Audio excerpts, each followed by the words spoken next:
Okay, good evening YouTube. Welcome back to this next episode of FPL Family with me, Lee, and this is Sam. Sam, I don't know if you got the memo. Did you get the memo earlier today?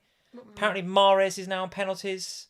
Oh, yeah. Who knew? I mean, the Haaland triple captainers didn't know. I phoned Pep.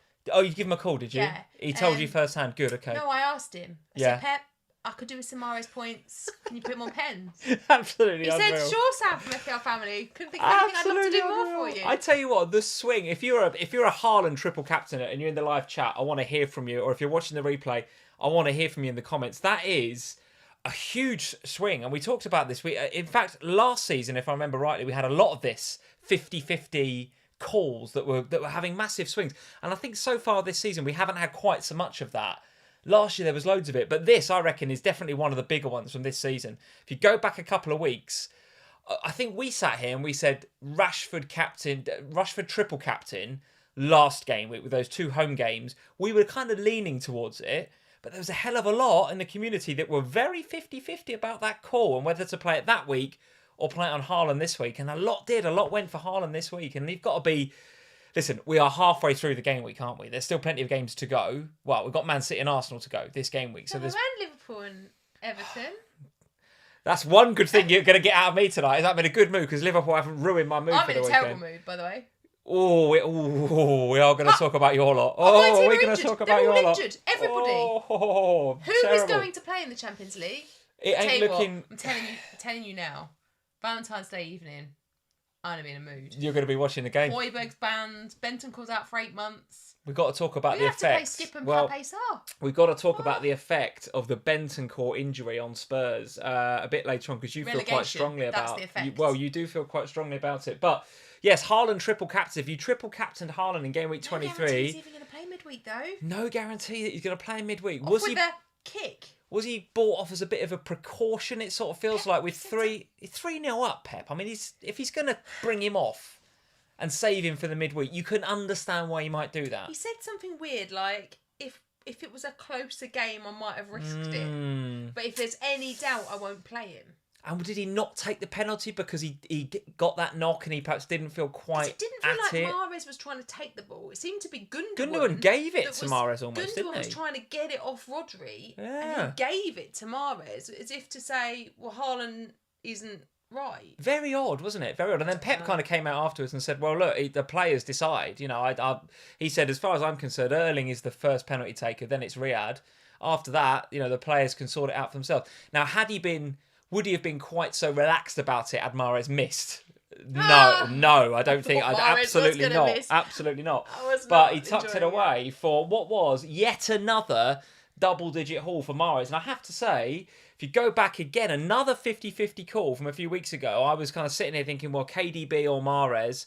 And I went KDB a few weeks ago, whereas you went Mahrez. And that is what's led to the scores that you're going to see at the end of this live stream, guys, when we talk about where we're at with our teams and where we're at with our ranks. Both of us still doing pretty well, but your climb, Sam, from FPL Family, is astonishing. Astonishing since the World Cup. You have played the game brilliantly. Now, you've had a very healthy lump of jam today. A very healthy lump of jam. But you take it. I'm going to get some more tomorrow night as well when Darwin Núñez gets a hat-trick. Definitely not, I tell you. Definitely not. He is. And when he scores his final goal of the hat-trick, he's going to lift up his shirt and under it there's going to be a message. Sam, FPL Family, thanks for keeping the faith. Well, I've still got him as well. Blind faith. It's just going to say FPL Family, thanks for keeping the faith then. Across his vest. Listen, the trouble that Liverpool in right now, I'll take a 1-0 win coming off of, Oxlade-Chamberlain's backside at the minute. Anything will do. Anything will do.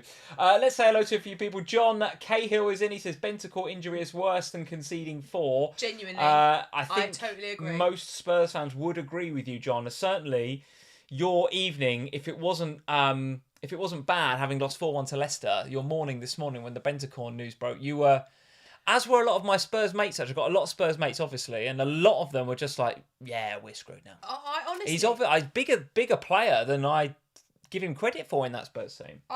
He's obviously important. Yesterday, I was annoyed.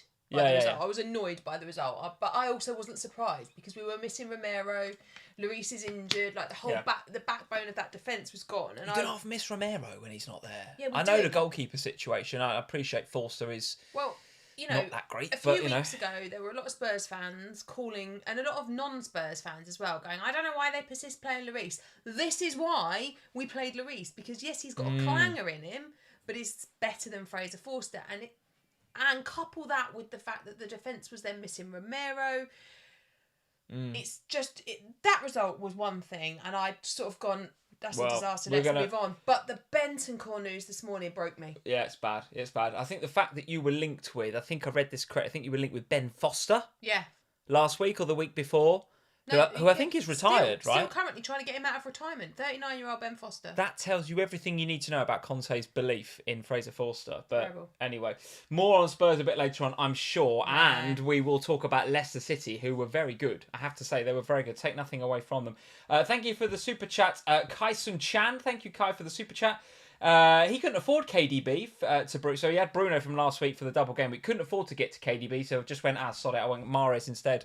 What a shout! There will be plenty like Kai that have done that and maybe wanted to get to KDB, couldn't, so just plump for Mahrez, and it has turned out wonderfully for you so far. The thing is, I think even if I'd have been in that position this week, Mahrez or KDB ahead of it, I said that on Sky yesterday, didn't I? I still prefer Mahrez. Well, I think when you go back to that choice that I had to make and you had to make and many of us had to make a few weeks ago as to which Man City midfielder to pair with Haaland for this run that included this double game week. I think we all went in knowing that whoever you pick, you've made your bed. Because really, I look at it now and I go, well, I think they've got Forest away next week. It's like, well, am I going to move sideways from KDB to Mahrez? I just feel, again, it feels like I'm asking for trouble, doesn't it? So until I want to take KDB out, which I'm increasingly getting warming to the idea of, to be honest with you, I'm sort of not going to go to Mahrez, and it just feels so wrong. It feels so wrong. It could completely flip, though, couldn't it? Could. We've still got the game to go. Game. Of course. Paul Cook, hey, Paul, he says, had Shaw on the bench missing out Max. on the 12-pointers. Yeah, listen, Max is benched. I think a lot did that, this week. A lot did that, and had I done the transfer that I was thinking of doing, there's a reasonable chance I would have done it as well. But because I stuck with Stones for another week and benched him, I played Shaw instead. So I was pretty happy with that in the end. I was pretty happy. FPL Harry is in. How are we doing, Harry? Nice to see you, mate. A better performance from Chelsea. We're going to talk about Chelsea, which is Harry's team, a bit later on. I didn't think you could play 2 goalkeepers in a match. West Ham. Oh, my God. Oh, my God. Oh, VAR. Have you seen what they've said? They said the other 2 errors that they made yesterday. There were some absolute howlers yesterday. Oh yeah, they by said the way. they were sorry they didn't look at the Arsenal one. There was some howlers. If you were an Arsenal fan, and sorry, we just forgot to draw the lines. That's just not good enough, is it? It's just not good enough. It's absolutely awful. That could cost Arsenal the title. I'm not being funny. It could. It's a joke. We forgot to draw it. It's a joke. And if it wasn't bad, so they apologised for that one. They apologised for the one in the Brighton game, which I can't even remember what it was. But they haven't yet apologised for Souček basically saving it. I mean, what was that about? How Chelsea haven't got a penalty there is absolutely mind-blowing. It is mind-blowing. You were watching that with my dad, weren't you? Because we just got back from Sky. And my parents had the kids for us while we were on Sky. We got in because, as you know, my dad, die-hard Chelsea fan. And my mum... He couldn't believe it. He was out of his chair. Unbelievable. My mum and I had gone in the other room to finish off something, and all we could hear is Dad shouting at the TV and Lee going, "That's got to be a penalty! That's got to be a penalty!" And Mum was like, "I better go and investigate." I honestly couldn't believe it. I mean, we've had some VAR. We've had some clangers, haven't we, since VAR's been around? We've had some good ones, no doubt about it. There's been some moments. But Souček full on diving, saving it from going in. I'd love it if he comes out and says, "Yeah, it was a save." I saw plenty of tweets saying he made as many saves as Kepa yesterday, which is kind of savage. Kind of interesting. Danny Ward actually got more points than Kepa on my bench. Yes. Listen, we are not negging on Kepa because he's done all right for us in the last few weeks. We will accept it. We'll accept it. Let's see. Danny McDonald, how are you doing, Danny? He says, where do they find these people running VAR? Yeah, totally. The Lamina red card. Oh my God, that's the other one. Danny, you've just reminded me. That was the other one. Have you seen this one? No. So Lamina gets like some ridiculous booking, right? It's a silly foul. Is it a book? Yeah, okay, let's say it's a booking, the first one. Okay. The second one, he's not even involved. There's a coming together. I can't even remember what happened. And then a couple of the Wolves players surround the referee. So if you're the referee, or if I'm a fan watching that, or at neutral, which I was on Match of Day last night, I'm like, well, you booked them two. Yeah, I think it was Neves and somebody else, right? They've gone rushing over to the referee. Yeah, okay, don't surround me as a referee. Lamina kind of jogs over to join them, which he probably shouldn't do, but he still jogs over. And as he's jogging over, the ref just goes, "You book," as if to say, "You two, no, you're all right, but because I've booked you already, I'm going to send you off." And Lamina's just like, "What are you doing? What are you doing?" I'm glad you've reminded me of that, Danny. It was honestly bonkers. It was bonkers, but fair play to Wolves because what they did was at half time they completely changed it. Is that one that they can't? I think not. I'm not standing up for VAR. But if it was... Please don't. But I think the rule is that if it's a yellow card, they can't intervene. That's probably... I think that's probably why because it was 2 yellows. Yeah, I think Danny's comment and my comment's not really about VAR on that one. It's just the absolute state of refereeing in this country. It's just unbelievable. This ref, you should have seen it. I've got to show you the video later. He's got these 2 Wolves players shouting in his face. He just goes, No, you over there. Booking. I'm like, what? Why? You either book them two or not at all. I don't get it. Oh, I haven't seen unbelievable. This. I'll have to watch that later. It's so good. Cyberdebt is in as usual. Nigel the What's Crab. he Hello, saying? Cy. Very nice to see you, mate. What's he moaning about? He says, no. He says, nearly a member for a year on YouTube. No way. I can't believe that year has gone that for a year? Absolutely flown by. So, Cy, thank you very much for being a member here on YouTube. And guys, anybody that enjoys these live streams, if you enjoy me ranting about VAR and me and Danny having a go at referees, which is class, by the way, get over to the join button. You can get onto our little You'll have to come homepage. out and publicly click on apologise join. soon, like the managers do when they have a go at the ref. Screw that, I'm not doing that. It's a joke. He says, when do my adoption papers come through? So we'll adopt you any day, Simon. Any day. I've had a howler this week, though. He says 32 points and 27 on the bench. How does that happen? It could only happen to Sai. Only Simon could do that. So, but Max has got a lot on his bench because he's got Andreas Pereira with 6. And he's got Luke Shaw with 12. Yeah, Luke Shaw's done it. And if you add, like, there will be people that have also benched, like, I don't know, Almiron. I bet you Almiron's on a lot of people's benches. Yes, absolutely. Yeah, absolutely. Listen, we will get to talk about FPL in a minute. I enjoyed that ref rant. Thank you, Danny, for reminding me of the Lamina one. That was because of all of them. Like the Souček one, I was like, that's shocking. But the Lamina one is genuinely funny. It's that bad. You just have to laugh at it. What did Lamina say about it? What does he? I don't think Lamina had anything else to say. I think he just sort of sunk to his knees and then got up and was just like, he did the whole like, what, me? And I think even the 2 players I was talking about, like Neves and I can't remember who it was, Neves and somebody else. I think even they said in a post-match interview, well, book us, book me. I'm the one shouting in your face, not Lamina. Oh, Danny, it was cracking, wasn't it? It was so good. I'm going to have to go and watch that. To be honest, I didn't want anything to do with Match of the Day last night after Spurs' terrible performance. So I was like, I don't want anything to do with Match of the Day. I'm going to stay well away from it. Then I come downstairs this morning and Lee's like, have you heard that Bentancur's out for 6 months? And I was like, why? I've just got out of bed. It's Sunday morning. Why? Yeah, well, Sam, I think it is probably appropriate. Let me just refresh this page, folks, so I can get exactly the scores and everything up to date. Since you've mentioned it, let's get it over with then. Let's get it over with. Spurs 1, Leicester 4. Leicester 4, Spurs 1.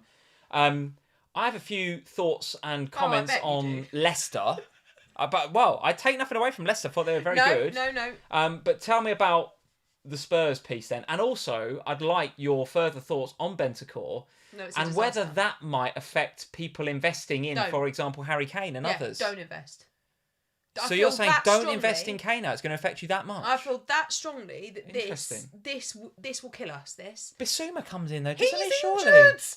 Højbjerg can play there. Skip comes in. Højbjerg can play there, but not in the Champions League because he's suspended. So in the league, we'll have Højbjerg, and then it will be Skip or Pape Sarr alongside him because that's all we've got available now. We're going to have to go and get someone back off their loan. That is the only thing we can do. They're going to have to go and Windows closed and all that now as well. Oh, God, I mean, can't even...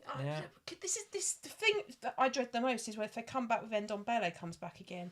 They're just like, honestly, God, remember him? Bring back Lo Celso off of his loan, maybe. The whole thing's a joke. Losing Bentancur, honestly, I do... The thing that... The reason that Spurs work in the games that we work is because the midfield two are so strong. So you have Romero and Dyer working in a decent partnership behind, and then you have Bentancur and Højbjerg, who instinctively know where the other one is. One goes, one stays. They'll swap around. It's more Bentancur that stays and more Højbjerg that's going. But Bentancur's vision and the way that he reads the game is so important. Yeah. And it's the way that he links to Kane. And Kane is... Because Kane obviously drops deeper and he'll link up nicely with Bentancur and that opens up the forward attacking play. Now, without Bentancur there, we are going to be relying on likely Skip to do that role. Yeah. And that's just such a downgrade on Bentancur. That's just not the right thing. And I love Skippy, but he's been injured for so long and he's not had any real game time since he's come back. And that's a real concern. But talk to me through the FPL ramifications then. So you're saying don't touch Spurs without Bentancur. Well, it's that bad. It's that big a miss. With Hugo out as well, Romero out short term. No, Romero would be back because he's out because he got sent off, didn't he, against Man City. So he'll be fine. He'll be back. So we'll have Romero back. That's one thing. So that will strengthen the defence.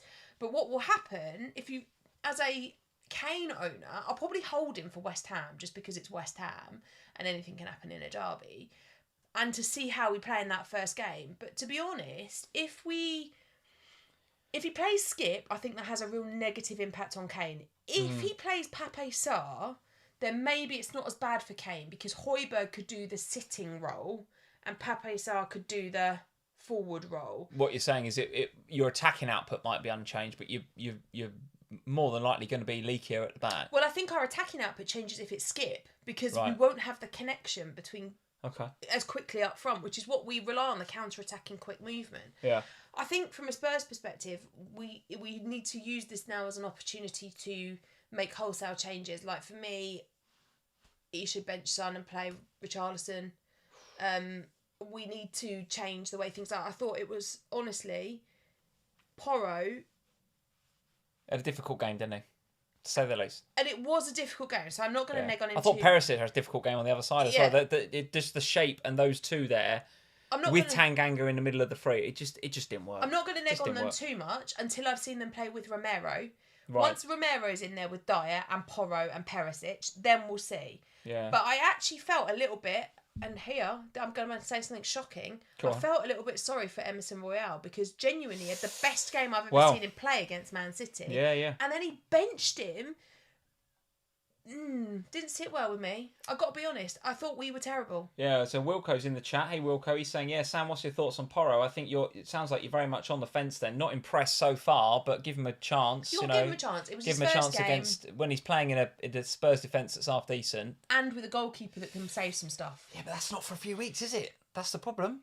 Well, we've done 1 week, so we've got 5 to go. Yeah, all right. Let's But have it's a disaster. We need to get Ben Foster in. Spurs fixtures going forward. Well, it's West Ham at home and Chelsea at home and Forest at home. So 3 home games in the next 4 weeks. If you have Kane or any Spurs player for that matter, you've got to matter, keep Harry with those fixtures, haven't you? Well, also he plays in 25. You can't sell a Spurs player right now. They play. Yes. Yeah, totally. Because you have got that game locked in 25, haven't you? And it's Chelsea. So regardless, you've basically got 2 weeks now to watch how Spurs do without Bentancur, and then maybe for 26 you make the call on Kane. Yeah, West Ham at home you ain't selling, and then in 25 you're not selling because you need them. So it's going to be 26 before you even think about doing something with Harry Kane, isn't it? Agree. Yeah, so it's a watching brief for the next couple of weeks. Interesting. Take nothing away from the Foxes, though. They were very, very good, and I have to say it's one of the best games I've seen Iheanacho play. Really good, and with Tete coming in on that right-hand side, it's just freed up Maddison to be far more central and in and around Iheanacho, and the two of them buzzed off of each other the whole time. Brilliant. The first goal by Mendy is an absolute belter, by the way. If you haven't seen it, what a strike. His first goal in something like 109 games for Leicester is his first ever goal for Leicester. That's not his game, is scoring goals, but it comes to him, and he hit it straight as an arrow. Brilliant. Then Maddison gets a goal, gets an assist. Harvey Barnes, I think, pops up with the fourth one. Could have had one ruled out just before for VAR. So, all in all, a top performance from Leicester. Now, they probably came against us at the right time, though. True enough, but here's my challenge with Leicester, because they have started to pick up a little bit. Fixtures are dreadful. This is the problem, isn't it? This is the problem. You say dreadful. They're dreadful. You've got Manchester United away next. Yes, that is not an easy game, no doubt about it. Then Arsenal at home in 25. Southampton, Chelsea and Brentford after that, though, doesn't look too bad. My thing with... Southampton is the only game in there. I think Chelsea's hard. Chelsea, defensively, they're solid, right? All right, they've had a... They've been better. They have. Well, they've had 3 clean sheets in a row. All right, they didn't keep one this week, but they've been solid defensively. Southampton, well, let's see, because they're going to get some new manager bounce potentially now, depending upon who they get as their new manager. Yeah, your man's gone, isn't he, now? Yeah. So, and then who was the other team in there? Southampton, Chelsea and Brentford. Well, Brentford aren't a pushover defensively. They are really solid, and they got a great goalkeeper in there. One that we could do with signing. The thing I will say, though, is that, and Danny's saying it in the chat, I think you're right, Danny, is that, and I've been guilty of this too often this season, is I look at the fixtures and say, well, they're difficult. But the teams in form are the ones to go for, and they're picking up a lot of decent form. And Maddison, we know what he's like when he plays in that central role. His stats go through the roof. If he goes out wide right, he's okay as an FPL asset. If he plays in the centre, and now that Tete's there, they've got a viable option out there. Plus Vardy seems to be, I think, bless him, I think his legs are just gone this season. Well, he's old. So he's coming in and he's just playing a bit of a super sub role. But if Iheanacho can keep up that streak that he's on at the minute, I think Madders could do really well, you know. Set pieces as well. I don't object to the Maddison pick. I think the thing is, I don't think we should read too much into Leicester. I think the fixtures are difficult. I think they'll struggle to win any games in that period of time. Yeah. And I think that... It's a shame there's just not one or two easier games in there, you know. I think this result flatters them. Not because I think they didn't deserve to win the game by 4-1, because they did deserve to win the game, probably by more than 4, to be fair. But because they've come up against us at a time when we were... Well, we've had a nightmare, basically. And I think if you look at that result on paper, you go, wow, they can smash Spurs 4-1. Southampton probably could have beaten us this week. We were that bad. Okay. So I wouldn't... Maybe with Leicester, but I think there are better teams you could invest in. Yeah, for better fixtures at the moment. I don't see me going in on Maddison or anybody else before a trip to Old Trafford. Don't get me wrong, but... If they go to Old Trafford and they get something and they perform, I will be having a proper look at them then. The other thing you've got to be careful of with Leicester is they're still in the FA Cup, so they could blank in 28. Yeah, could do them going out the Cup, couldn't we? Well, to be honest, the Cup could be... I mean, 28 looks horrendous. If the results go the way that they should be, game week 28 is going to be free hit territory. It's going to have to be. You're going to have like 3 players. It's sort of looking that way, isn't it? It's sort of looking that way. Let's move on. Very good result for Leicester. Very good result. Spurs... got to improve, and without Bentancur and without Hugo Lloris, not sure that they will. It's quite nice playing on a Monday night, isn't it? Because you don't have to deal with that. It's great. Yeah. See, that's how I felt the other week. You know, when we played on a Monday night, you feel like, I wish all my games were on a Monday night. Yeah, normally I've been sitting here negging on Liverpool week after week, and I'm quite happy. So I'm just happy because we haven't played. Yeah. It's great. Where else can we go, Sam? Let's talk about Arsenal 1, Brentford 1 then. So we went into this fixture with 6 Arsenal assets between us. I had 3 different ones to you, though. So I had White, Ødegaard, and Nketiah, so blanks all round there, which was a bit of a kick in the teeth, actually, particularly for Ben White, who I noticed was on for the 3 bonus before the Toney goal, which subsequently we found out was offside because they didn't draw the lines. So that was a bit hard to take as a Ben White owner. But from an Ødegaard and an Nketiah perspective, nothing for those two. And it was Saka actually that popped up. Yet, of course, and then it was Saka that popped up with the assist and 1 bonus, or did he get no bonus? Saka in the end. Did he get bonus? Was there a bonus in there? Yes, 1 bonus by the look of it. Yeah, 1 bonus. I kind of look at it and I go, well, if I think about my possible transfers going into this game week, it was to downgrade Stones to Tarkowski so that I could afford Saka for a hit, or I could go straight to Ødegaard for no hit. And in the end, I decided the no hit option. Now, right now, not feeling too great about that. But it would have cost you the 12 Shaw points. Because you'd have benched him. Well, it would have cost me a -4 for a start. And yes, would I have benched Shaw or Tarkowski? Knowing how negative I'm about Liverpool, possibly would have benched. Possibly would have benched Shaw. But probably would have benched Tarkowski. But still, my question to you, though, is a bit broader than that. Is the pressure starting to tell? What, on Arsenal? At Arsenal. Just a couple of results that just haven't gone their way last couple of weeks. There's suddenly a bit, with City winning today, I was, obviously I was, we're well out of it, so I'm not talking about us in a title race or anything like that. But, with the City game today, I was kind of hoping for a City home win against Villa today because I thought, well, that is going to make Wednesday's game. Is it Wednesday when they play? Yeah, Wednesday, Tuesday? Yeah. That is going to make for a hell of a game because all of a sudden Arsenal maybe just feeling a little bit of the squeeze. And one thing you can't say that Pep's team haven't got is experience. They've got experience of being in and around or absolutely in a title race at this end of the season. They know how to go from beginning of February to May. It's not just them, though. Smash it. Ten Hags boys as well. United are in there. Right in it. We'll talk about them in a minute. But Arsenal, is the pressure telling or not? I mean, maybe. We haven't had any Arteta out yet, and that's got to come at some point because it wouldn't be an FPL season if we didn't have that. Definitely not going to get out. I don't know. Look, they have been a little bit not as free flowing in the last few weeks. However, maybe it's the pressure potentially, but they've come up against some like Brentford's not an easy game. That's a tough fixture. You would expect Arsenal to win it. Which one?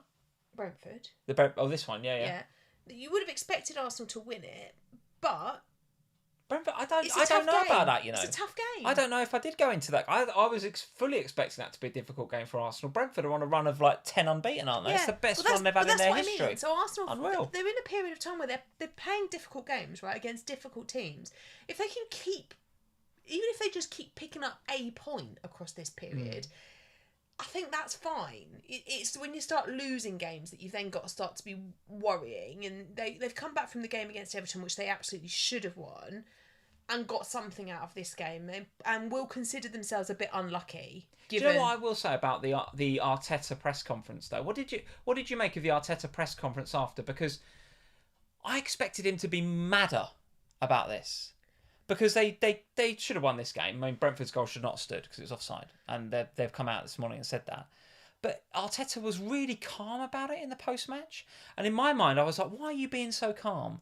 And I wondered whether he's being calm so that the players and the fans are calm. He knows that the pressure's on. He knows that they're not playing that great right now. And the last thing they need is for the fans or the players to have any sort of unsettlement. And I just wondered whether him being calm was almost a bit of a message, stay calm. But the fact that he needs to give that message, to me, suggests there is a bit of uncalm.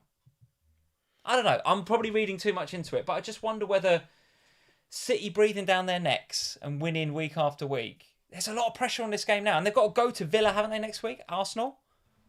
That's a tough game, I would suggest. I know we've just watched Villa lose well. They got well beaten at the Etihad, but I don't know. At home, different team. They've got Man City to play twice in the next few weeks. I think, depending upon how those games go, will have a major impact on what happens in the league. I don't think there's any need to panic. I think Arsenal have had to, in many ways, they've had to completely change up the way that they're playing, haven't they? They've had to change up their whole style of play since the Jesus injury, which has it's changed the way that we look at the assets from an FPL perspective. It's made Saka more appealing. It's made Martinelli less appealing. Although we did pick up the clean sheet point, thankfully. He did. Well done, Martinelli owners. Thank you very much. So, you know, it's changed the way things are playing. And they're going through a difficult moment. All clubs go through difficult moments during the course of the season. Totally. It's how they react to it, right? It's and it's how they take something from games, and they did that against Brentford. So I don't think it's a time to panic. I think for me, in FPL right now, you just have to have 3 Arsenal, because we're going into a period of time where I still think you're worth investing in a 3. Well, you have to, I think, because they've got the double in 25, which is going to be so important when other teams are blanking. They're going to play in game week 28.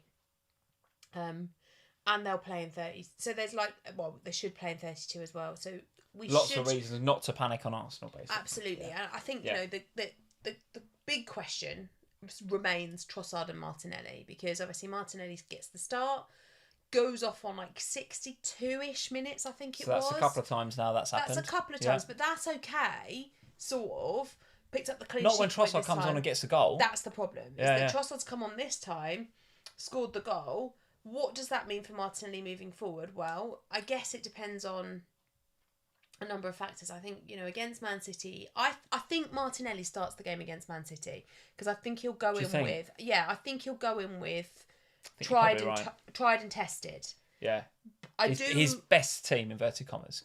But I do worry for Martinelli in game week 24, because I think that might be the time where he plays him. Yeah. Gives Trossard the start. All right, John Tyne is in with a super chat. Thank you, John. He says, hey guys, yes, Sam, Almiron's 10 points, first on my bench. There you go. That's going to be a lot of people. However, still an 83k green arrow to 850k overall rank. So, John, very nice game week, mate. Very nice game week. 83k green arrow in any week is a good week, mate. That's a good week. So, yes, what else do we want to say about Arsenal versus Brentford? Any word on Ivan Toney and Brentford? Because, as I suggested, that is now, 10 games unbeaten or something? I mean, let's just have a look at Brentford's fixtures going forward. Let's have a quick sneaky peek at those. Well, they're going to blank in 25, which is going to put most people off. Yes, I had forgotten about that. Yes, Palace coming up next at home, which is a nice fixture if you're a Toney owner. But then the blank in 25 is obviously off-putting. Fulham, Everton, Southampton, Leicester. I mean, if it weren't for that blank, we'd be all in on Ivan Toney, wouldn't we? Who are they due to play in 28? In 28, Brentford are due to play Leicester at home. So that could be off, because Leicester are still in the FA Cup. Possibly. So you could end up with this, and I think this is going to be the thing for FPL managers at the minute, isn't it? Is that, you know, 25 is going to dictate our feelings. Obviously, we've now got the other double, which we've not even mentioned yet, in 27. Yeah, the 4 teams that have got the double now in 27, yeah, including Brighton which and includes Brentford. So Brentford do play twice in 27. But you could be in a situation where Brentford play in 24, they blank in 25, they play a single in 26, they double in 27, they blank again in 28. So you're going to have to I don't like all this, you know. I don't like it. You said that the other day. I don't like it. And I think this is why you're going to have to, and we will get some more insight, because obviously we've got the FA Cup coming up, the 5th round. So we'll get some more insight then. Do you like it? Yeah, I love the chaos. I don't. Why? It is well documented. I've said it on here a number of times. I like the monotony. I like a week to think about things, 10 games, a week to think about things, 10 games. There's a reason I was doing all right up until the World Cup, and now I'm doing crap. Man. I'm doing crap now at the minute, because I keep getting doubles and blanks and I can't figure it out. I'm missing out on players like Mitoma that I really wanted. Well, he's blank and he hasn't got a double game week. I was going to get Maddison this week. Well, on Sky on Saturday, I was stating my case for Maddison. Didn't get him though, because, you know...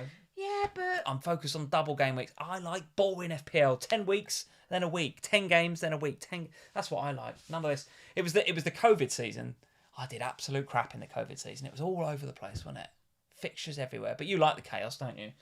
This is why this time of the season, this is where Team Lee has a little nosedive and Team Sam is on the rise. It's on the rise.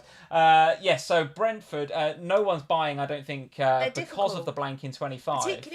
particularly if your strategy is going to be to free hit in 28, then the moment to buy Tony is probably 27. Yeah, Daniel Banks, actually, nice comment in the chat. Daniel's saying Tony's on 8 yellow cards, Sam, remember? So what's that? 1 or 2 away from a blank. So 1 or 2 away from a suspension. So that's to be considered. It is absolutely to be considered, and I think you're going to have to. The reality is, you're not investing in Tony for 24. You're clearly not investing for 25 because he blanks. And then, so the question is going to be, what is your chip strategy? If your chip strategy is such that you're going to free hit in 28, then you invest in Tony for 27. Is probably how this pans out. Yeah. All right, let's just do a couple more games. I do want to talk about West Ham 1, Chelsea 1, because I know we've had a bit of a laugh about the Souček handball. And for Chelsea fans, absolutely no laughing matter because they should have had a penalty without question. Talk to me about this game. What happened in this game? Because for 30 minutes, for 25, 30 minutes, I thought Chelsea were absolutely brilliant. Yeah, they were. They were absolutely brilliant. And then West Ham kind of woke up and made a bit more of a game of it. But for the first half hour, there was definitely some signs there that if Potter can get these individual players playing well together and on the same wavelength, and by the way, it looks as if Enzo Fernandez and João Felix are already on the same wavelength. Yeah, I thought he had a good the first sort of 30, 35 minutes of the game. I thought Felix was fantastic. Felix was out of this world first 30, 35 minutes. And I was sitting there, obviously, with your dad, like you say, big Chelsea fan, and he was saying, we're moving. I said, what do you mean? He said, for the first time in weeks, João Felix is making those runs. So you've got the likes of Enzo Fernandez and others in midfield, and Mudryk whenever he got on the ball. Although Mudryk is quite direct. He's a bit less of a passer, so he likes to just get it. Reminds me a bit sorry, Chelsea fans. You haven't bought a Milan Baros, but he reminds me a little bit of Milan Baros when Baros played for Liverpool. Oh God, show my age now. Ages ago, when Baros used to play for Liverpool, I think he was a Czech international as well. You've been random tonight. I am a bit random tonight. It's because Liverpool haven't played and I'm happy. It is. Oh my God, they haven't ruined the weekend. I haven't seen Lee like this on a Sunday night for months. It's because Liverpool haven't played. I haven't had to watch a load of shite from Anfield. But imagine what it's going to be like tomorrow night. You're either going to. We're not live streaming tomorrow night, so it's fine. But I'm not watching it. I'm going out. I have to deal with you. When you get home from football, you're either going to be on a high or you're going to be on a crushing low. Anyway, let's go back to Chelsea because Mudryk reminds me of Milan Baros. He gets the ball, head down. He's got one thing in his mind: I want to get to the goal. And he does get his head up and knock it about when he wants to, but he's very direct. But Enzo Fernandez and João Felix, just watching them two. However, for the first 30 minutes, I felt like West Ham gave him a bit too much respect. I felt like West Ham were like a bit starstruck almost. They were just like, oh, bloody hell, this guy's won a World Cup. And bloody hell, João Felix. Bloody hell, you know. I think they were a bit like, oh, blimey, we're up against some absolute belters here. And then almost at about half an hour, 35 minutes, they were like, oh, God, we're not playing FIFA. We're actually in a game here. And they woke up and they were good. There was one or two chances that got the crowd going, and that kind of changed the momentum of the game a little bit. But for sure, for the first 30 minutes, I was super impressed with Chelsea, and they should have had more. Havertz was offside a couple of times, and there was a lot of rhetoric on Twitter about, oh, why can't he stay onside? He was close. It was really close, and the point was those gaps in defence were being made by João Felix, so that Havertz was then making the run. In previous weeks, and this is to your dad's comment about we're moving, there wasn't any movement. So Havertz was a bit kind of static, wasn't anywhere really for him to run. But he and João Felix played really, really well. And I know he got the goal, so it's easy to sit here and say, well, he's possibly the FPL pick. At 7.5 as a forward, it's kind of hard to fit him in your squad, I would suggest, as a forward at 7.5, João Felix. But I was very impressed. What did you make of the game? I think the thing for me with Chelsea is that they still really miss a number 9. Like, they've bought all these players and there isn't really somebody that's just in the box, just ready to pop it, tap it home. Like, they might be making all this movement and stuff, and that's great. But have they got somebody that's there to finish these chances that they're creating? Like, in the past, you know, they'd have had their front man and they'd have been there and they'd have just tapped in the goals. For years they had a Drogba or a Costa or a whatever, right? Or whoever it was, you know, there was always somebody there in the box that would finish the chances. Well, they have got a number 9, by the way. Yeah, but he's not any good. It's just his face doesn't fit at the minute with Aubameyang. I can't help but feel like if you had Aubameyang from a few years ago that actually gave a crap about playing football, he'd be great in that Chelsea side at the minute. But it's just his head's not in the game and Potter doesn't fancy him. So he's got to go with João Felix. And I think that's great. I just think that if they had a a finisher, if Totally. they had somebody up there, yeah. we would all be investing in Chelsea, probably multiple Chelsea players, because they also don't blank, so they're a nice team to be investing in. Well, let's have a look at their fixtures going forward. You're absolutely right about that. It's Southampton at home up next, and goodness knows what sort of Southampton we're going to get, whether they get... Even if they're going to have a manager or not. Well, do they get a bit of new manager bounce, or are they literally just absolute pony? I do want a quick word about them in a second, because fair play to Wolves, they changed it up, and they did play well at the weekend. Can't lose to a 10-man team. Southampton, man, honestly, I just think they went in at half-time thinking, 1-0 up, and they're down to 10 men. We're just going to walk to this now. Just complacency was shocking. So Chelsea, yes. So it's Southampton. Then it's Spurs in 25, which, as we've discussed a minute ago, without Bentancur, without Hugo Lloris, is it as difficult as the ticker maybe suggests? I don't know. Even if we were full strength, Chelsea will beat us in that game. Chelsea always beat us. We are terrible against Chelsea every time. So it's Chelsea going to Spurs. Then it's Leeds, Leicester, and Everton.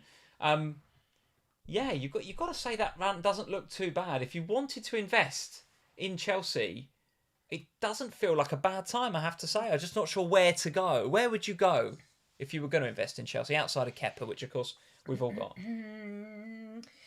It's a tough one, isn't it? Because I think, like you say, the forwards slots are difficult. I think Felix... It's only really João Felix. Yeah. But it's hard because you've got... unless Haaland's out. If Haaland's suddenly injured for months... He's not. I don't think he is. I mean, you might want to get off Kane at some point, but as I've said, you're not selling him now because of the fact that the Spurs play in 25 and you're going to need all the players you can get.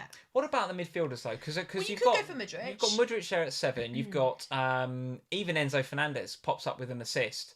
And he's 5. He's 5.0. Is he? I think he's 5.0 as a midfielder. He's definitely a midfielder. He definitely starts with a 5. Is it 5 or 5.5? I'm pretty sure he's 5.0. The chat will tell us in a minute. But he doesn't strike me, I don't think, as a sort of FPL asset that's going to haul very regularly. But at 5 mil, if he ticks over a few assists and takes a few set pieces and free kicks, that's okay, isn't it? 5 mil?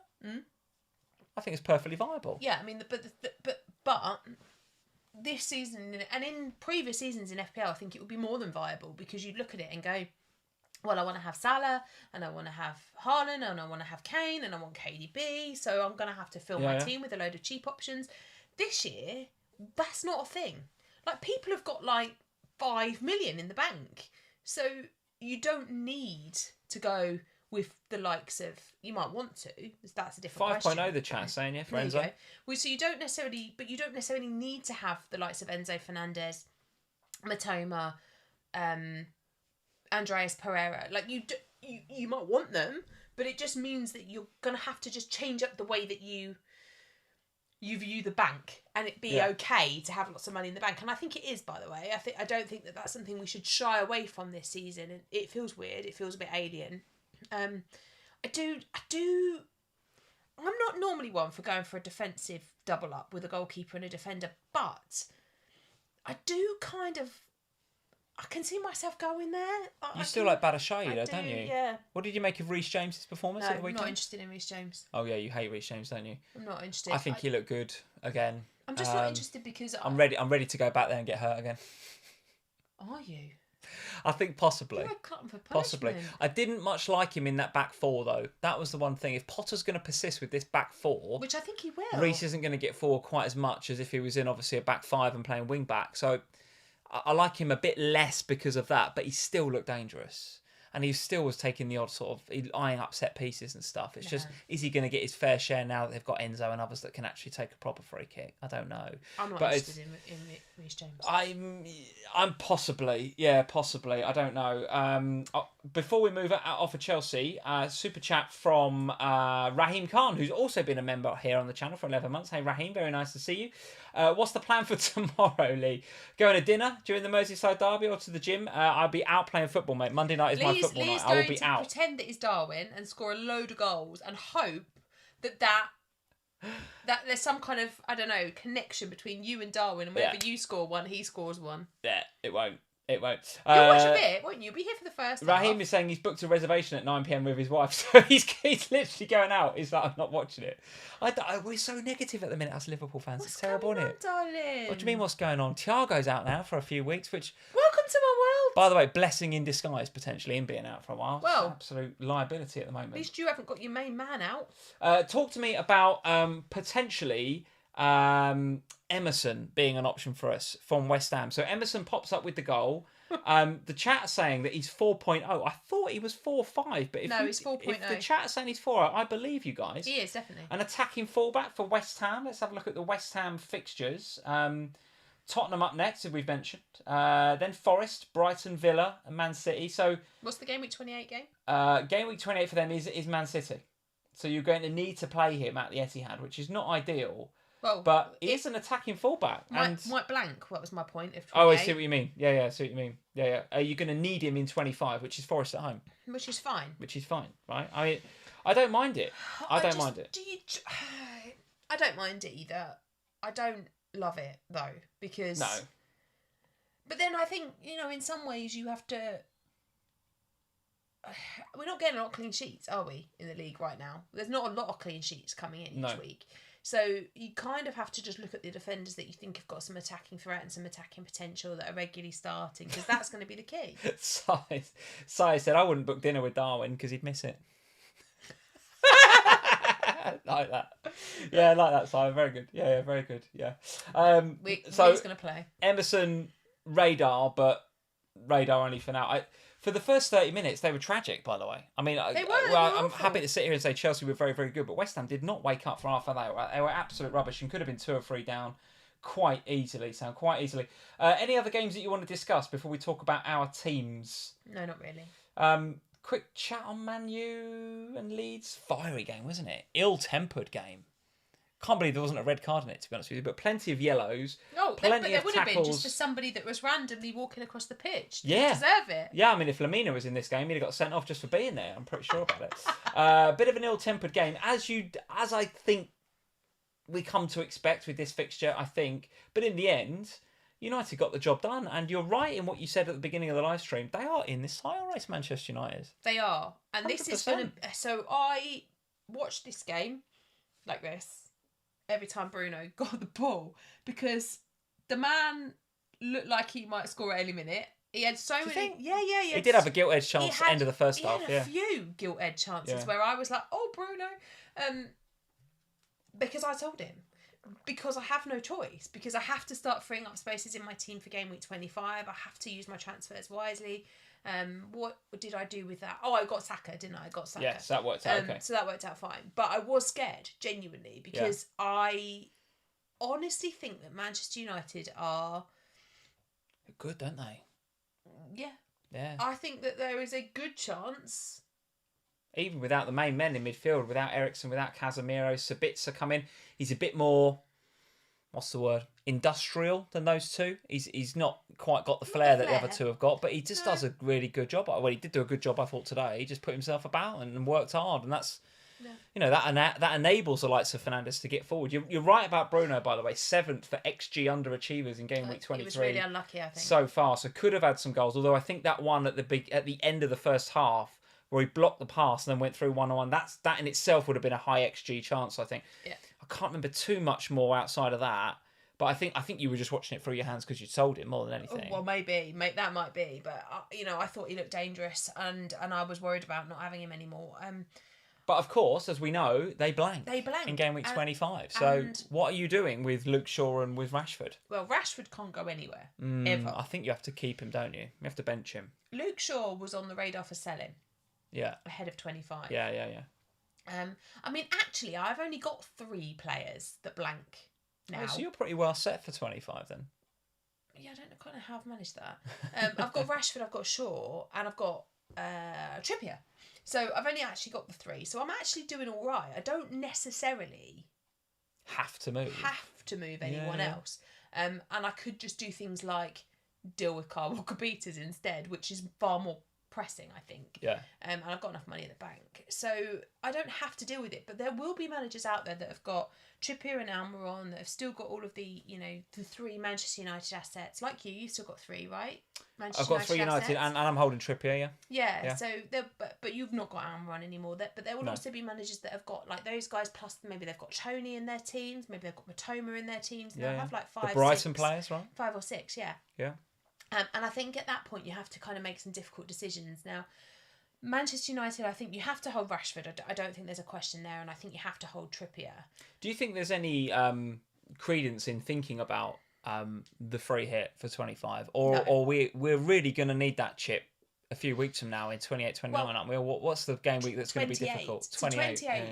If the FA Cup fixtures go the way that they look like they're going to go, which let's be honest, it's the FA Cup. Anything can happen in the FA Cup. Yeah.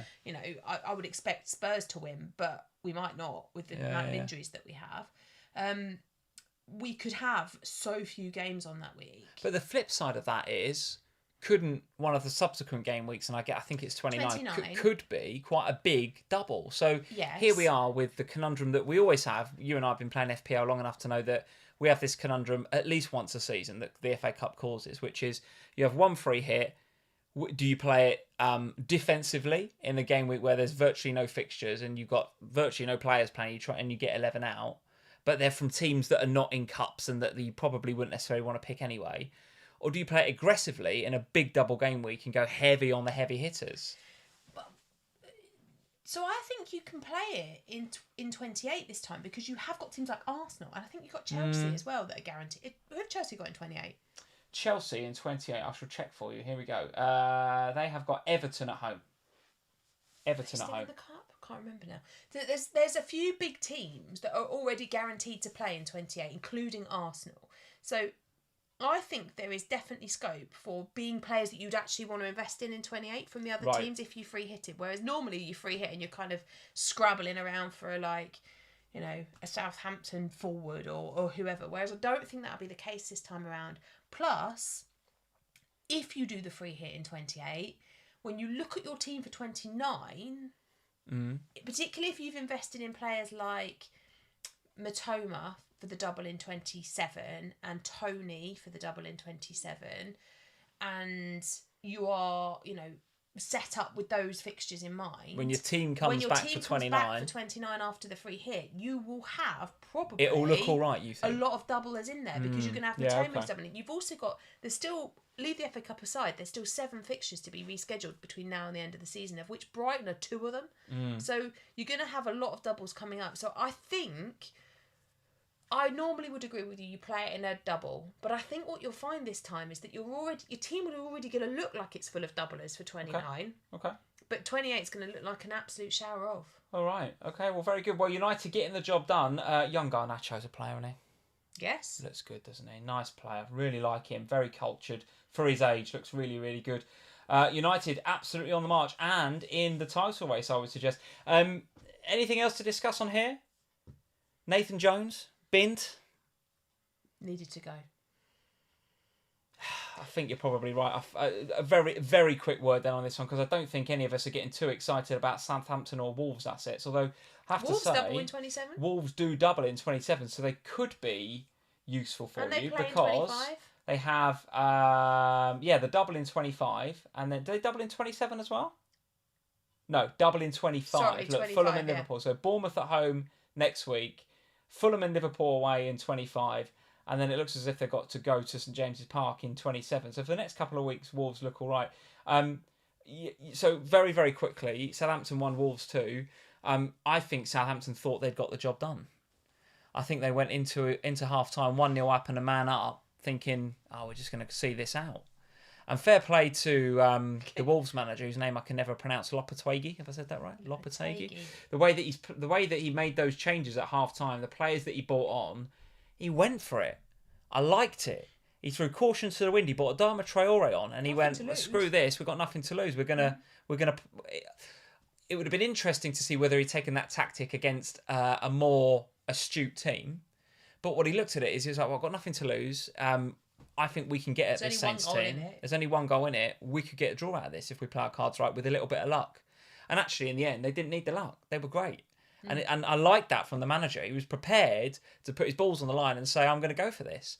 And Southampton didn't know what hit him second half. No. Plus, they were absolutely bloody terrible. And Nathan Jones has got the sack on the back of it.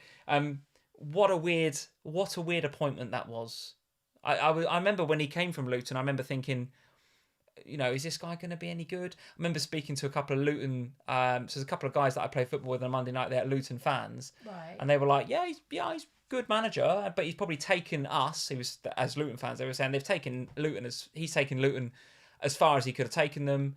But I remember them saying, big step up to the Premier League, and not sure if he's ready for that yet. And he wasn't. They had one win in 10, didn't he, or something, which was against Everton. And I think the big worry for both Leeds and Southampton fans is where you go next, because Jesse Marsh, Nathan Jones, who's coming in? Like, who's available? Like, Everton, I think, actually, at the time we were all like, oh, here we go.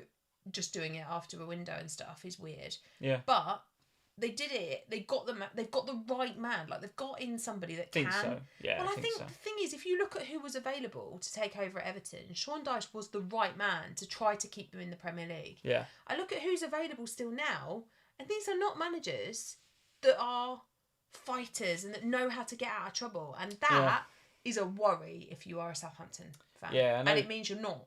I mean, I've got Carl Walker-Peters. I do not want him anymore. I think Leeds are in for the team that are top of the Eredivisie. The manager there, but he's top of the Eredivisie, so is he going to want to go there? I think they're after this. Again, another name I can't pronounce, but the Celtic boss up in Scotland, Costa. Postacoglu or something. Well, with Gerrard and I don't know. Stuff, Yeah. So down from Scotland last time. Yeah, who knows? Who knows which managers are going to step up and do these jobs? But you're right, there ain't a lot to choose from. Let's look at our teams, Sam. But before we do, a quick shout out to all of our patrons. We know there is a lot of you in this evening, as you always are. You lovely people here on a Sunday night. So patreon.com/FPL Family if you want a little bit more FPL Family in your lives. We do extra podcasts every week. We've got Slack community access where you can come in and chat with all of our Patreon supporters. We do a Manager of the Month competition if you want to get involved with that. We've got Zooms if you want to do one-to-one Zooms with Sam and I about your teams. Maybe you're thinking of playing your wild card and you just like some ideas and share some thoughts with one of us over a Zoom. All of that extra FPL Family-ness is available on patreon.com/FPL Family, and the links are in the descriptions below. We'd love for you to go and check that out. And right now, in the February Manager of the Month, obviously this does not include the current game. It doesn't include Game Week 23 because it's still ongoing. But at the end of Game Week 22, it was Gordon that is top currently in the February Manager of the Month competition. Head-to-head with Rajesh as well, former champion Rajesh. The reason Gordon is first and Rajesh is second is because Rajesh actually took a hit. He got 120 with his Rashford triple captain, but took a hit, whereas Gordon just got 116. And if you did take a hit, then that puts you in second place. Those that don't take hits, when the scores are level, you get a bit of a step up. And then Mohamed El Kahuli in with 115. So still all to play for. Loads and loads of 100+ scores last week because of the Rashford triple captain. So well played to everybody that got over 100 in our Patreon community last week, and it's still all to play for in the February Manager Month, and it's not too late to join, folks. If you want to join in with this month's competition, or you want a bit more Sam and Lee in your lives, patreon.com/FPL Family is where you will find it. All right, let's get on with our teams. Here I am for the week. Here I am. Not great, to be honest. Not terrible, but though. Not terrible. Not terrible. I have seen some scores in the high 20s and 30s. So when I'm sitting here and going, I've only got 43, I appreciate there will be people that are just like, shut up, I got 32. Well, look, so, think about this in comparison to how you felt yesterday when you were like, I've got 10. Yesterday was bad, no doubt about it. But the Rashford goal with the Shaw assist definitely helped. But this time last night, I was sitting there not liking the look of my team on about 9 or 10 points. But I had in my head, I was like, right, well, I've got Fernandes and De Bruyne tomorrow, and then I've got Darwin on Monday. Those are 3 players that will get me back up there. Those are the 3 that I need to perform. And it just hasn't happened yet. Fernandes with the 3, De Bruyne with the 2. In actual fact, that's the De Bruyne one that stinks and stings, I should say, more than any. Because when the penalty was awarded, I'm thinking, good, Haaland captain, that's nice. But I was kind of a bit meh because everyone's captained him. So I was like, okay, that's nice that he's getting the ball. And then the commentator said, oh, looks like they're having a conversation about who's taking the penalty. It won't be Haaland after all. And I'm like, bingo, go on, Kevin, get your goal. And it's like the screen cuts back and it's Mahrez taking it. I was, honestly, I was devastated. I could not believe that was not Haaland or De Bruyne taking it. I was very quiet. And bloody Mahrez was taking it. And actually, if De Bruyne had taken that penalty, my game would have been the complete opposite. I'd have had probably a 10 to 15% green arrow, I would suggest. So yeah, it does feel a little bit all on Darwin at the minute. I do have White, Ødegaard, Nketiah, Haaland and De Bruyne all to play in that massive 6-pointer at the top of the league between Arsenal and Man City. Darwin's in the a big couple one of days. But Darwin is the one. Differential. Like if he does do Yes. he will. He's only about 2 or 3%. Yeah. But it's more in hope than expectation. I have to tell you. I've got a feeling about Darwin tomorrow. Oh, I hope you're right. I really hope you're right, but I don't think you are. So there it is. Yeah, I say not a great game week. A pretty average to below par game week, which Darwin could make an average game week tomorrow, and then depending on how my Arsenal Man City assets get on, we'll see where we're at. But an overall rank change of minus 25.7. Was feeling a lot worse. This time yesterday, I was at about 270k. It was looking really bad. But like I say, Shaw and Rashford have pulled me out of the mire. Particularly Shaw, who I know a lot has been benched. I know a lot did bench Shaw, so I'm very happy that I played him. But yeah, I was looking for my heavy hitters. You're spending all this money on Fernandes and De Bruyne in midfield, and it's just not happening. It's not happening. So those are the two. If I look across my midfield and I say, well, who would you sell? It's not Andreas or Ødegaard or Rashford right now. It's the two most expensive ones. Yeah. So to be honest, I haven't put really any thought yet into what I'm going to do for transfers for next week because there's still football to be played. Yeah. I have to say I don't mind the look of Chelsea, but kind of want to see. I probably want to see them for 1 or 2 more games before I go there. But I've got to start thinking about Man United out for 25, haven't I? And if I'm going to go out, it's not Rashford. I've got to start thinking about what I'm going to do with Fernandes and maybe Shaw as well. So Fernandes out to, I don't know yet, could be anybody, couldn't it, that plays in game week 25. And then I've got to think about Shaw as well. So anyway, 43, it's not great, but it's also not a shocker. So 204k is absolutely fine. You, on the other hand, there's no other words to say than absolutely smashing it at the minute. Absolutely smashing it. And like I could sit here and say, oh, you're lucky. And the Mahrez penalty's a bit lucky today. But listen, the way that you're playing since you've come back from the World Cup has been nothing short of bloody brilliant. You've gone from something like 1.6k or something, and you're now at 94k. And you've got Darwin tomorrow, who you've got a good feeling about. I don't have the same feeling, but you've got a good feeling. So we'll take your vibe. You managed to get away with benching Andreas as well. So Shaw and Rashford have played for you, so that's good. Saka is your transfer in for this week. That's come off for you. And you've had the lucky Mahrez penalty. So 94k, you must be absolutely buzzing. Surprised, I think I'd say. Surprised? But yeah, I'm not. I was a bit worried. Why would you be surprised? So as you know, we went out for dinner on Friday night. I had a little date night, didn't we? Very nice it was. Yes, very nice. We had Sky the next morning. Their kids had gone for a sleepover. And we spent a lot of the night talking about FPL. And I said to you, I was so backwards and forwards all week. So Monday, I was absolutely dead set that I was taking a -4. Yeah. -4. I was going to take Darwin out. I was going to take Bruno out. And I was going to go Nketiah up top instead of Darwin. And I was going to go... I can't even remember who I was going to get in midfield. Who was I going to get? For Martinelli sideways to Ødegaard. Oh, that's right. I was going to keep Bruno and I was going to Martinelli to Ødegaard. That's what I was going to do. I was going to keep Bruno. But then the double game week for Liverpool got announced and I was like, oh, yeah, got to hold on to stuck with Darwin now. Yeah. So and then I was faffing. I was really faffing about whether to take the -4 to do Martinelli to Ødegaard. And in the end, I got myself in such a tizzy, I decided not to do anything because it's always best to just do nothing if you're not sure. I find that, I'd love to know from you guys in the comments if I'm really, really unsure as to what to do with a transfer, I normally don't do it. Yeah, and that's what happened with me this week. I just got myself in a 2-8. And I was always going to have to do Bruno to Saka at that point. When I had to keep Darwin, it was always Bruno to Saka because I had to have Saka. That was my priority. Yeah. And then I was unsure. Now, I still may have made the wrong call by not getting Ødegaard because obviously he's got another match to play. And I I'm 80% sure. 80. 80-ish percent sure 80%. that was a cross between 80 and 90. Yeah. That Martinelli will start against Man City, but Yeah. I would expect him to come off early. How again. do you feel about him going forward though? Is he now a problem that you want to fix? Yeah, he still is, it but feels I it, didn't doesn't want to fix him for a -4, and I think that's the kind of key. And I'm also looking at my team for next week, thinking, well, I wouldn't mind playing Pereira next week, so maybe Martinelli could drop to the bench for next week, and I'll play Pereira instead. Look.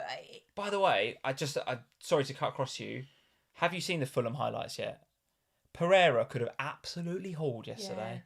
Yeah. Absolutely hauled. He hit the bar twice. He got the assist. There was another assist that he could have had from a corner, I think.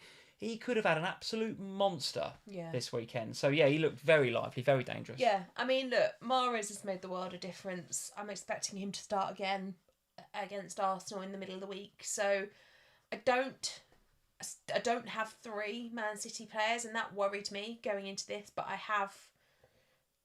think in Mahrez I've got the one that is the right one to have. Oh, I doubt it at the minute. He was on corners as well today, most of the set pieces, and now on pens apparently. Look, it's been going well. I cannot quite fathom how I'm at 94k. I don't. It still baffles me. And Darwin tomorrow. I mean, look, if Darwin gets 2 points, then that's still going to be a bit more of a, there's still going to be a jump because no one's really got Darwin. If he got a goal and a couple of bonus points or something tomorrow, which unless it's Everton at home, it's Merseyside derby, anything can happen. I'm not confident we're going to get anything out of it, but that's just me being a negative Liverpool fan. On paper, you'd say Liverpool at Anfield against a team in a relegation zone. I mean, you'd like to think that we'd probably win that game, and if we do, Darwin's got a chance of scoring. And you're right, his effective ownership in and around me, according to Live FPL, is like 2 or 3%.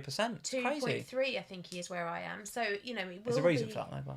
Yeah, but it will be a big boost. So let's just see. Look, I'm pleased. I should be playing absolutely brilliantly at the minute. So Danny, who I know is in, or he was in earlier at least, said to me the other week, after last week's live stream, we were in the Slack, and he said to me, "What's your plan, Sam?" And I was like, "What do you mean?" And he was like, "What are you going to do now?" And I was like, "Keep pushing." And he was like, "Yes, I love that." Definitely, because I don't know how else to do it. Like there is a moment, isn't there, where you get in the, and for me it normally comes around the top 10k, where you start second guessing yourself because the cost of the risk is greater, if that makes sense. Like, I just by think moving keep going. people in and out. Whereas for me right now, the risks that I'm taking are kind of educated gambles. It was, I like Mahrez better than I like KDB because he's in better form, so we'll go there. Selling Bruno was a massive risk, but I felt Saka with the 2 fixtures offered a little bit more. Plus, I looked at it as a 5-game week period, and it was like, well, or a 3-game week period. Saka's got 5 games where Bruno's got 2. Totally. Yeah. So totally. you just have to kind of play the things out. Look, I'm gonna roll. Well, do you know what? I considered that myself. I looked at my bus team for next week and I thought, it doesn't look bad. That's probably okay. And given the chaos that's to come, maybe it's worth rolling. Yeah, I mean, I just look at my team and I think it looks okay for game week 24. Yeah. And game week 24 is a normal standard game week. Obviously there's a lot to happen. Love them. Love a standard game week. There's a lot to happen because just nice 10 fixtures. None of this doubles or blanks. No chaos. Just a nice 10 fixtures. Can we have that every week, please? No, I love the chaos. So we've got lots to happen this week because obviously you've got Liverpool, Manchester United, Liverpool and Everton playing tomorrow evening. We've got the beginnings of the Champions League fixtures this week. Oh yes, that's coming, yes. And obviously then we've got the game between Arsenal and Manchester City. So there's a lot that could who did I say? Yeah, Arsenal, Man City. Yeah.